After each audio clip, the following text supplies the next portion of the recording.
বাংলাদেশের বিভিন্ন চ্যানেলে কিন্তু আসলে প্রবাসীদেরকে নিয়ে বিভিন্ন রকমের কষ্টদায়ক বেদনাদায়ক প্রবাসীদেরকে প্রবাসীর লাইফ স্টোরি নিয়ে বিভিন্ন নাটক বানাচ্ছে।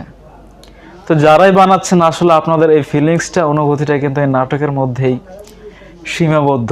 যখন আপনারা নাটকটা দেখে শেষ করেন তখন কিন্তু আসলে নাটকটার সাথে সাথে এই প্রবাসীকে নিয়ে যেই ফিলিংসটা মনে জন্মেছিল, ধারণাটা জন্মেছিল, সেটা কিন্তু শেষ। আসলে বাস্তব জীবন আর নাটক জীবনের মধ্যে তখনই আসলে পার্থক্য বোঝা যায়, যখন এত কিছু জানার পরেও আপনারা জিনিসটা মানেন না। হয়তো আপনারা স্বচক্ষে দেখেছেন নাটকের মধ্যে, বিভিন্ন স্টোরির মধ্যে প্রবাসীর লাইফ সম্পর্কে, কিন্তু সেটা আপনারা রিয়েল লাইফে মানতে চান না।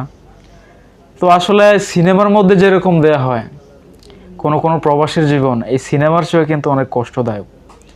আবার যারা সুখে আছে সিনেমার চেয়ে অনেক সুখে থাকে।